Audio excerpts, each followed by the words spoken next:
8 o'clock, so we can start. If the others want to join, they can. Today is election day in Pondicherry.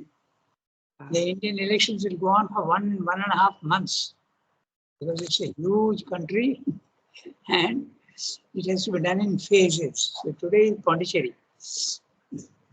Wow, that's a very long election days. Yeah. The world's biggest democracy in action. Right. 900 million people will be voting. Yeah, the Korean news also reports that. Okay, so we have to read it. So, Sunki, can you read? Yes. Will you read it? Yes, I will read it. Okay, go ahead, read it. Then we'll discuss it. Inwardly, the image of the beloved has to become visible to the eye of within, dwelling in us, as in its mention, informing our hearts with the sweetness of His presence, presiding over all our activities of mind and life, as the friend, master, and lover from the summit of our being, uniting us from above with Himself in the universe. A constant inner communion is the joy to be made close and permanent and unfailing. This communion is not to be confined to an exceptional nearness and adoration when we retire quiet into ourselves, away from our normal preoccupations, nor is it to be sought by a putting away of our human activities. All our thoughts, impulses, feelings, actions have to be referred to Him for His sanction or disallowance, or, if we cannot yet reach this point, to be offered to Him in our sacrifice of aspiration, so that He may more and more descend into us and be present in them all, and pervade them with all His will and power, His light and knowledge, His love and delight. In the end, all our thoughts, feelings, impulses, actions will begin to proceed from Him and change into some divine seed and form of themselves. In our whole inner living, we shall have grown conscious of ourselves as a part of His being, till between the existence of the divine, whom we adore, and our own lives, there is no longer any division. So, too, in all happenings, we have to come to see the dealings with us of the divine lover, and take such pleasure in them that even grief and suffering and physical pain become his gifts and turn to delight and disappear finally into delight, slain by the sense of the divine contact, because the touch of his hands is the alchemist of a miraculous transformation. Some reject life because it is tainted with grief and pain, but to the God lover, grief and pain become means of meeting with Him, imprints of His pressure, and finally cease as soon as our union with His nature becomes too complete for these masks of the universal delight at all to conceal it. They change into the Ananda. This is a fascinatingly interesting paragraph, and we will go into it in detail because he is telling us very, very interesting things. Now, the first sentence itself. Inwardly, the image of the beloved has to become visible to the inner eye. Okay? Visible to the eye within, dwelling in us as in His mansion, informing our hearts with the sweetness of His presence, presiding over all our thought activities of mind and life as a friend, master, and lover from the summit of our being, uniting us from above with Himself in the universe. So, 1, 2, 3, 4, 5, 6 lines, one sentence. Okay? We will take up phrase by phrase. Very interesting. Inwardly, the image of the beloved has to become visible to the eye within. What does this mean exactly? It means that when you are thinking of mother, the image of mother is in your mind. Okay? But in the beginning, you will see that this image is not sharp, it is fuzzy. Okay? It's not very sharp, it is fuzzy. Same thing happened with Sri Aurobindo also when he used to see messages from the Vedic. He used to do what is called sortilege. You know, sortilege is a very interesting thing, and you can do that with Savitri also. When you have a problem and you want a solution to the problem, because God is not going to tell you immediately because He will tell you, but you are not able to receive His answer because of our density and ignorance. So what do? You sit quiet for some time, make your mind absolutely vacant as far as possible, and open Savitri. Okay? Then, if you are sensitive, behind the words that you will see in Savitri, whatever your eyes fall on, you will get the solution. This is not something, this sounds very fantastic and as though it is not possible. How can it be? You will feel. But it is possible because the divine is always responding to you. And if you are calm, quiet and calm, the answer will come through in this way. And Sri Aurobindo was trying the same with the Rig Veda and all. And when he used to get this guidance, he used to see it, as he said, in the Akashic record. Okay? The verses used to come and he would see in his inner mind, he would see the verses, which would be his guidance. But the thing is that in the beginning, these verses were not very clear. They were little unsharp and little smoky. Okay? So what Sri is saying here is exactly very possible. It has to become a sharp image of the mother. Just as you are seeing in photograph, that sharpness has to come in the mind. And naturally, if that is there, the contact with mother will become 100%. Okay? But if it is vague and hazy, then your being is not being able to establish the contact. So this is a very interesting part. And in Sri Aurobindo's case, he said very clearly that slowly, the verses started becoming clearer and clearer. Okay? Then the guidance is absolutely very clear. Okay? So exactly in the same way, you can do this also. Make the mind, not open the book at random, but with a calm, quiet mind. You first make your mind as calm as possible and open. And this is exactly what you have to do, not opening the book, but seeing the image of the mother in your consciousness. And it has to be sharp. If it is vague, still there is a contact, but the contact is only half. Okay? It's not full. So this is what he means. Inwardly, the image of the beloved has to become visible to the eye within, dwelling in us as in his mansion. So the more you can picture him in your own mind and your consciousness, the more his presence will be there really. And he will be as though he is dwelling in the house which is your body, mind, life. Okay? Informing our hearts with the sweetness of his presence. Informing doesn't mean information. It means going into the form. Okay? He goes into our body, our mind, and our life, and he gives us sweetness because it's as though you are with the mother herself in the physical world. So sharp is the image. Okay? So informing our hearts with the sweetness of his presence, presiding over all our activities of mind and life as a friend, master, and lover. Okay? So he can be as a friend, he can be as a master, he can also be as a lover from the summit of our being. Okay? The summit of our being. Uniting us from above with himself in the universe. So from above the transcendent and in the universe the cosmic. So at both the levels. Okay? And the image is in your mind at the individual level. So all the three levels and you have guidance from him is absolutely perfect. So very interesting sentence, but that sharpness is the interesting question. Okay? Because Sri is mentioned in the record of yoga, I could understand also. And when you are trying to think of mother, you will see that it's a little hazy in the beginning, not very clear. And that happens with even those of whom we are thinking. Suppose I'm thinking of my friend, the image of my friend will come in my mind, but it won't be very sharp. Okay? But in this case, you have to make it very sharp. Absolutely like a photograph. I'm reading the next sentence. A constant inner communion is the joy to be made close and permanent and unfailing. The moment you think of mother, it should give you a joy.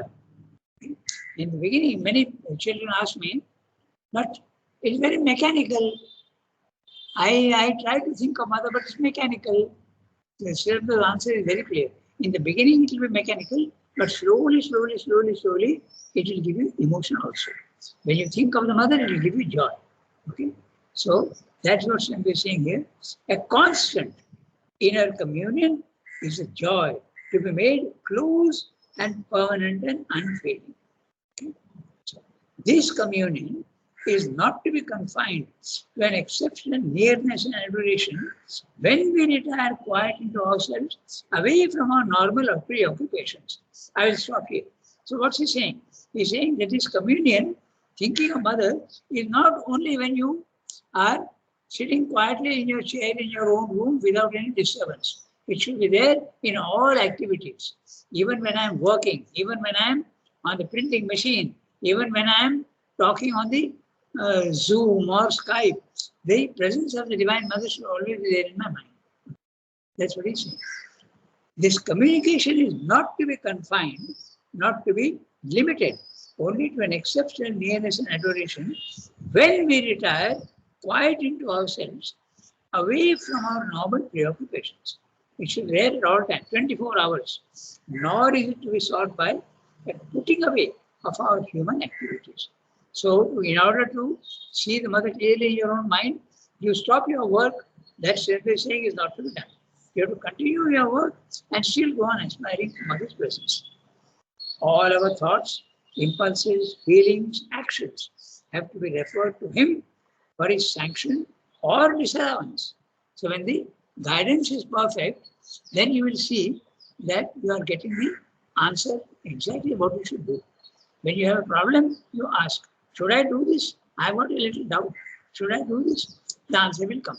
Yes, go ahead, or no, don't do it. And the answer is always veiled. So you have to also develop a certain intuition and also develop a certain discrimination. Your mind should not interfere. Very calmly, quietly, you should ask, and the guidance comes. Okay. The human activities. All our thoughts, impulses, feelings, actions have to be referred to him for his sanction or disallowance. Or, if we cannot yet reach this point, to be offered to him in our sacrifice of aspiration, so that he may more and more descend into us and be present in them all and pervade them with all his will and power, his life and knowledge, his love and delight. So when you don't get the answer, naturally in the beginning you won't get the answer. So you say, make me fit enough to receive your answer. Okay? So you have to offer your question and your doubts to him, and he will in due time, depending on how much you open yourself, he will in due time guide you. In the end, all our thoughts, feelings, impulses, actions will begin to proceed from him. He will tell you what to do and not to do, and change into some divine seed and form of themselves. In our whole inner living, we shall have grown conscious of ourselves as a part of his being. I am just an adjunct to him. Okay? I am only part of his being. And he is acting and I am receiving calmly and patiently. Between the existence of the divine, whom we adore, and our own lives, there is no longer any division. In other words, absolute identity. But obviously, there is the farthest goal possible. It normally doesn't come, but the guidance can come even when there is no absolute identification. The guidance can come. Okay? So too, in all happenings, we have to come to see the dealings. So too, in all happenings, we have to come to see the dealings with us of the divine lover and take such pleasure in them that even grief and suffering and physical pain become his gifts and turn to delight and disappear finally into delight, slain by the sense of his divine contact, because the touch of his hands is the alchemist of a miraculous transformation. This sentence is absolutely a fantastic sentence, and we'll try and understand what he's saying. He's saying that you should not see the divine only when you get ananda. Oh, the divine has granted my boon, the divine has given me what I wanted. No, even when he is not doing that, when he's giving you pain, okay, you must think of the divine. And why? Because that is his way of guiding you. Okay? When there's a resistance, okay, it's like the doctor is going to give you a bitter medicine. Bitter you don't like, but still it's going to be beneficial to you. What is unpleasant is only unpleasant to the body-mind life. But it is most beneficial to the soul. So we always identify with the body-mind life, and that is unpleasant to it, is not good for us. Absolutely wrong argument. Okay. Now, the other thing is, when the pain comes, you must see why it is coming. Then you will understand that he is actually trying to guide you, okay, and trying to remove something. Okay. So now, this in the thoughts and aphorisms, it is put in a very, very interesting manner. Okay. He says, when God is being kind to me, it's okay. But when he is being actually cruel to me, then I realize how much his love is there. Okay? Because he is trying to reduce my ignorance, reduce my wrong nature. He is trying to reduce my defects. Okay? When he is operating with like a scalpel of a surgeon, he is actually removing these things, and that gives me a little pain because of the attachment that I have for these things. So that's painful, but that is exactly what has to be done. In Savitri, there's a line which he says, to uproot desire from its bleeding roots. So you can imagine, when you have to take out desire, you have to take it out from its bleeding roots. It's a very painful process, but the divine is helping you. Okay? So this is what he says. And he says finally, he tells God that I know that you love me when you give me maximum pain. Okay, so these are in the thoughts and aphorisms, which I have just finished reading. It's absolutely fantastic. Okay, Mother says also something very interesting.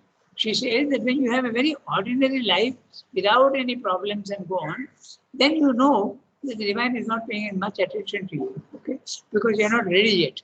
It's not that the divine is ignoring you, but you are not ready yet. But when you have problems, you can be sure that the divine is guiding you. Because the problem will give you, goad you to get the solution. Okay? So never think that painful things are not helpful to you. Actually, painful things and situations are always a much bigger help. Okay? It's true that when you are suffering, the divine also comforts you and consoles you. But at the same time, you must know that these difficulties that come are actually helps. They are not negative things, they are most positive things. So that's what he's saying here.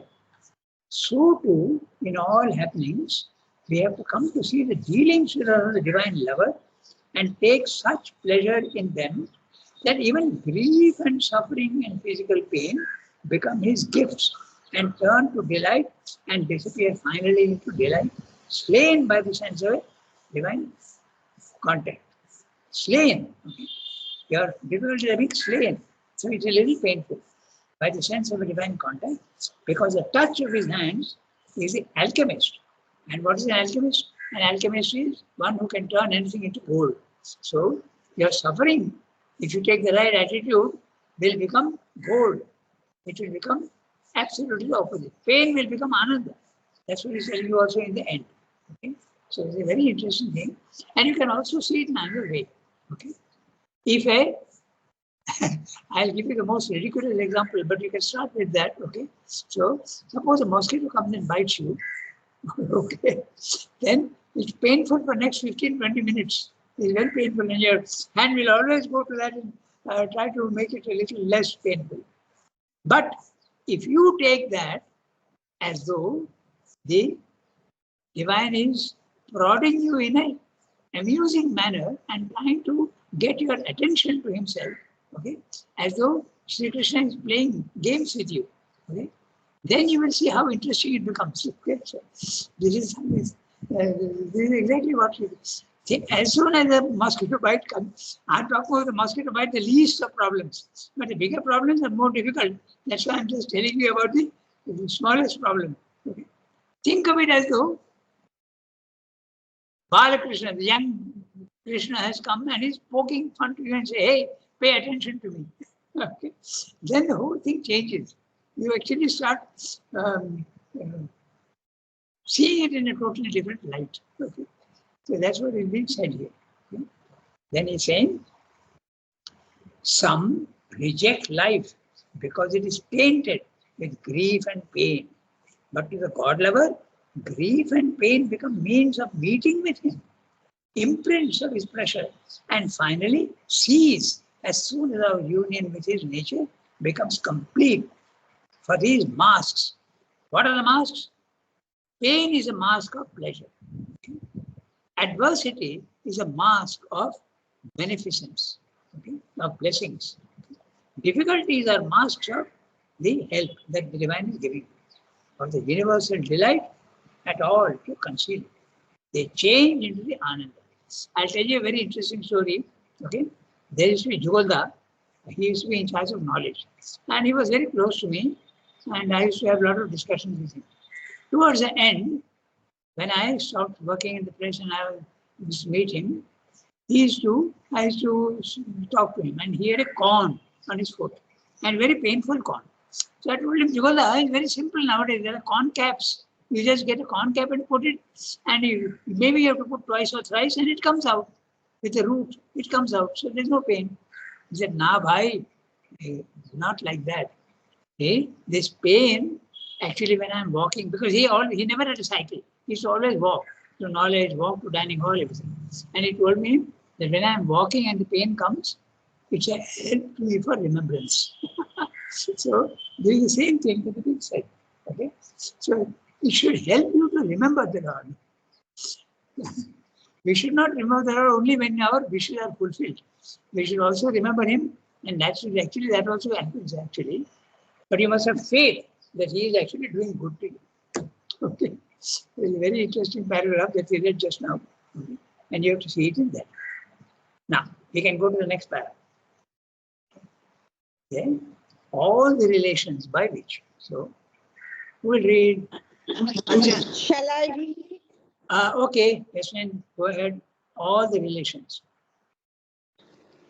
All the relations by which this union comes about, because on this path, intensely and blissfully personal, that which in the end contains, takes up or unifies them all, is the relation of lover and beloved, because that is the most intense and blissful of all, and carries up all the rest into its heights and yet exceeds them. He is the teacher and guide and leads us to knowledge. At every step of the developing inner light and vision, we feel his touch like that of an artist molding our clay of mind, his voice revealing the truth and its word, the thought he gives us to which we respond, the flashing of his spears of lightning which chase the darkness of our ignorance, especially in proportion as the partial lights of the mind become transformed into lights of gnosis. In whatever lighter or greater degree that may happen, we feel it as a transformation of our mentality into his, and more, he becomes the thinker and seer in us. We cease to think and see for ourselves, but think only what he wills to think for us, and see only what he sees for us. And then the teacher is fulfilled in the lover. He lays hands on all our mental being to embrace and possess, to enjoy and use it. He lays his hands, Shanto uses this phrase also in Savitri. Okay? I lay my hand upon you. So, very interesting small paragraph. We'll read it. all the relations by which this union comes about. He has listed those relations, if you remember, in an earlier chapter, in this section only. Love. Section of love, he has given you all the relations. He can be a friend, he can be a master, he can be a teacher, he can be your mother, he can be your father, he can be your guide. Okay, all these relations are possible. He can even be your enemy. Because you will see him as an enemy. Actually, when he's trying to help you and giving you pain, you will see him as an enemy. So all these relations by which this union comes about, in fact, all the relations between two human beings, okay, can be applied to the divine. All the relations, whatever, okay, whatever it may be, even jealousy, envy, all these things, angry, okay, you can have at the divine because then it becomes a reality. Sherpa is very interesting thoughts and efforts where he says, the divine hurt me and I told him, don't do it again. Okay, so all these type of relations also are possible. So, all the relations by which this union comes about become on this path intensely and blissfully personal. Okay? The personal relation with the divine is established. That which in the end contains, takes up, or unifies them all is the relation of lover and beloved, because that is the most intense and blissful of all and carries up all the rest into its heights and yet exceeds them, exceeds even the heights. He is the teacher and guide and leads us to knowledge at every step of the developing inner light and vision. We feel his touch like that of an artist molding our clay of mind. Look at the image. Okay? He is actually remodeling you. Your nature is imperfect. He is taking you, taking out the bad parts and adding more and remodeling you. Okay? Molding our clay of mind. His voice revealing the truth in its word. The thought he gives us to which we respond. The flashing of his spears of lightning which chase the darkness of our ignorance. What wonderful prose, okay? It's poetry in prose. The flashing of his spears of lightning which chase the darkness of our ignorance. Especially in proportion as the partial lights of the mind become transformed into lights of gnosis. In whatever slighter or greater degree that may happen, we feel it as a transformation of our mentality into his.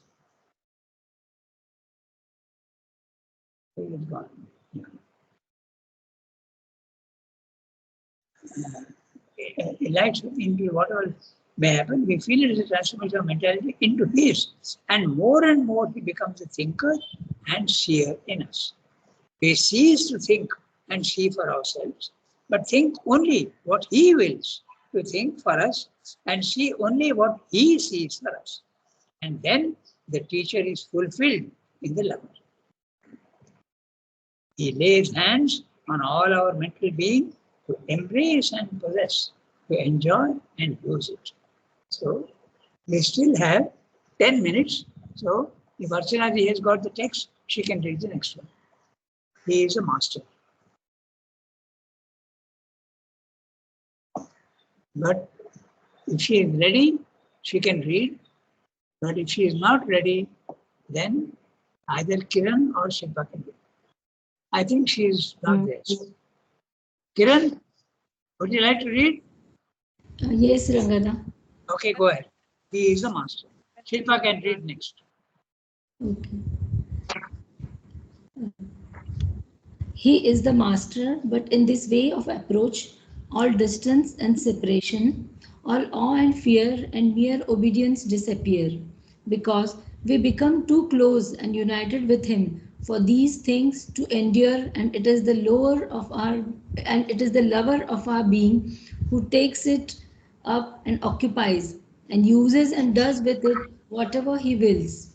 Obedience is the sign of the servant, but that is the lowest stage of this relation, dasya. Afterwards, we do not obey, but move to his will as a string replies to the finger of the musician. To be the instrument is this higher stage of self surrender and submission. But this is the living and loving instrument, and it ends in the whole nature of our being becoming the slave of God, rejoicing in his possession and its own blissful subjection to the divine grasp and mastery. With a passionate delight, it does all he wills, it to do without questioning, and bears all he would have it bear, because what it bears is the burden of the beloved being. Okay. So again, a small para, not a very big one. He is the master. But now he is telling you all the, first of all, he told you about lover, then he told you about the teacher, now he's telling you about the master. He has told you that all the relations can be used for contact with the divine. So now he is talking about the master. But in this way of approach, all distance and separation, all awe and fear and mere obedience disappear. Now this obedience is very interesting because when you are obeying, there is an effort on your part to obey him. Okay? So, but later on he says, obedience is something less than automatically you respond to him just like the finger goes to the instrument. Okay? They're like saying, very interesting what he's saying. So, he takes it up and occupies and uses and does with it whatever he wills. Obedience is a sign of the servant, but that is the lowest stage of his relationship, dasya, because the servant may not agree with what you're saying, but he will still do it because he's loyal. Okay? But afterwards, you don't even question. Afterwards, we do not obey, but move to his will as a string replies to the musician.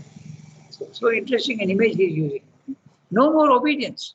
Automatically you are doing what he wants. To be the instrument is the higher stage of self-surrender and self-submission. So obedience is good, but to be the instrument is 1 degree better. Okay?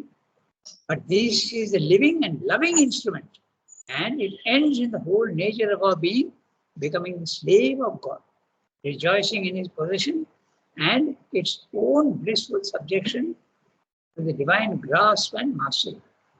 With a passionate delight, it does all he wills it to do without questioning and bears all he would have to bear, because what it bears is the burden of the beloved being. So we have now it comes to the friend. Okay, yeah. So he talked about the teacher, the lover, the teacher, the master. Now he's talking about the friend. You can see the way he constructs his prose. He has told you something, and now he is telling you, without telling you, he is examining each one. So now he goes to the friend. So Shilpa, can you, because you are the one now, if you are in a position to read. He is a friend. Yes, I will read it. I don't understand this last sentence about Okay. the burden of the beloved being. What does he mean by burden of the beloved being? Yeah, he is a very interesting word, because with a passionate delight, it does all he wills to do with it, questioning and bears all that he would have it bear. Because what it bears is a burden of his beloved. So when there is a burden, you are bearing it, na? You bear the burden, that's clear. But this burden is something very pleasant. So he's using it in that sense. He's putting all his love on you, and if you are not ready to receive it, it becomes a burden. But now when you are ready, this burden becomes most pleasant and becomes a love. Yes, ma'am? When the divine is pouring his love on you. Okay, I got it. Yeah, that's it. So Shilpa, go ahead. Read the last one. Yes. Then we got 5 minutes.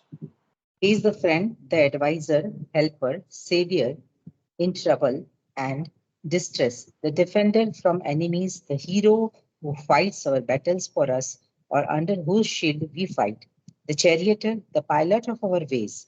And here we come at once to a closer intimacy. He is the comrade and eternal companion, the playmate of the game of living. But still, there is so far a certain division, however pleasant, and friendship is too much limited by the appearance of beneficence. The lover can wound, abandon, be worth with us, seems to betray, yet our love endures and even grows by these oppositions. They increase the joy of reunion and the joy of possession.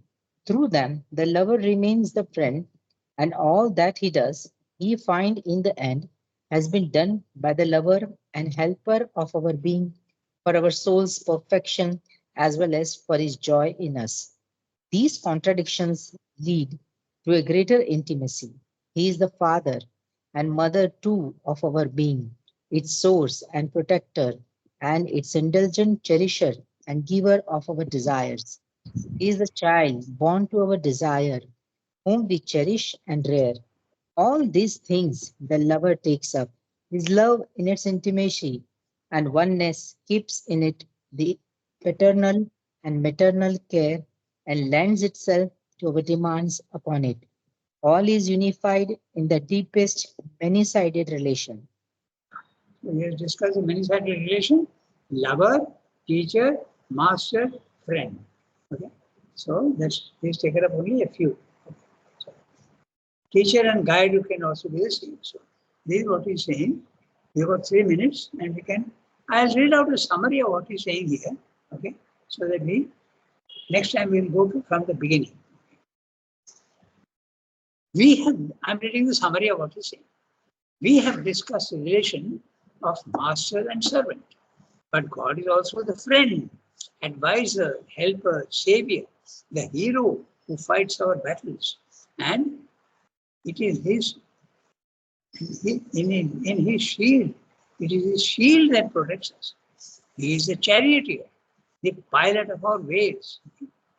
When this relation of friendship upgrades itself, we have intimacy. He now becomes comrade and companion forever, the playmate in the game of living.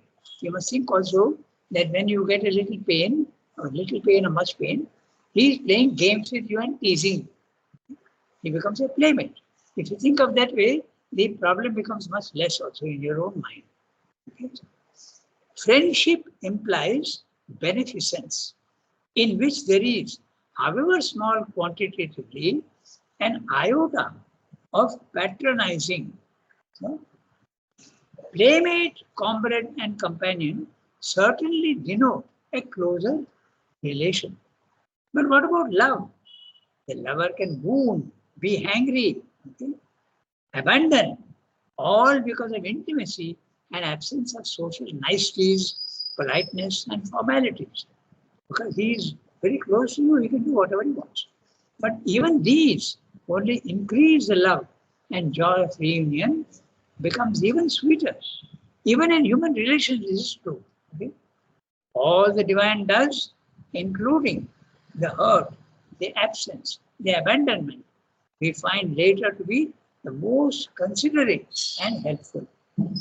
He is the father, the mother, the protector, the indulgent cherisher, the giver of desires.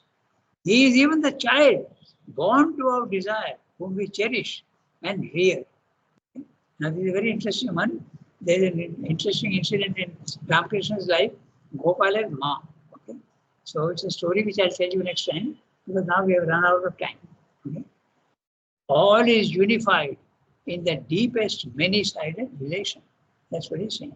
So I have got 1 minute, or actually I'll take 2 minutes and tell you the story of Gopal and Ma. Usually you have a relation with the divine as your Saint Catherine in the West had. She used to see Christ as her husband. So others can see the divine as your lover, your mother, father, friend, guide, teacher, master, all these things are possible.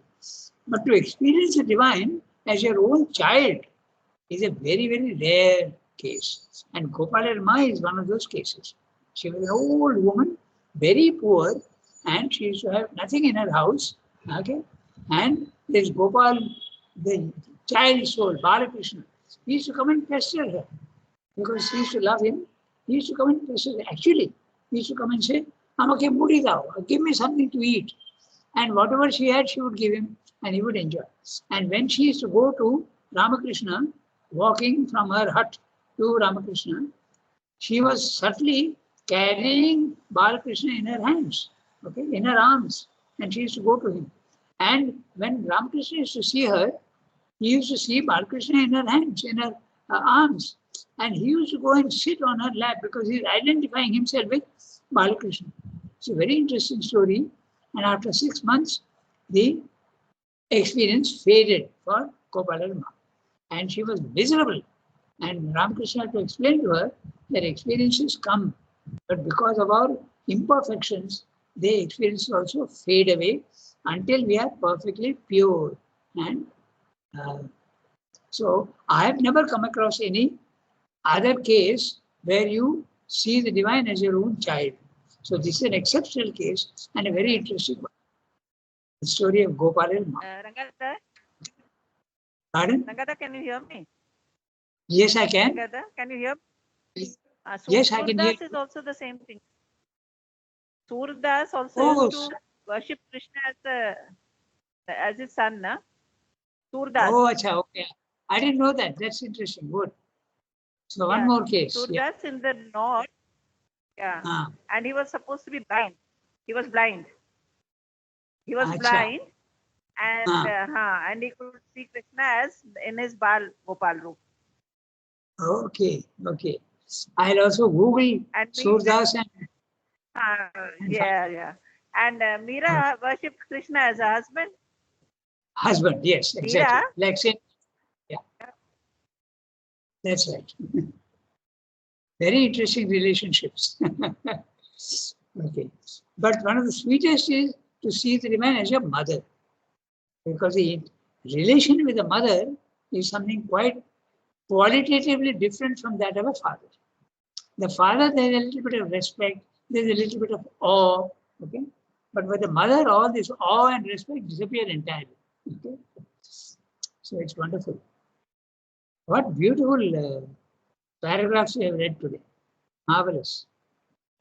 Okay. Au revoir, everybody. Have a nice day. I don't know how many.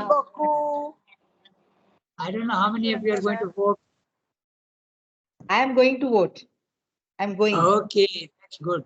Shilpa. Thank you, Rangada. And I don't know if Archana will vote. I don't know. Okay. Au revoir, everybody. Au revoir.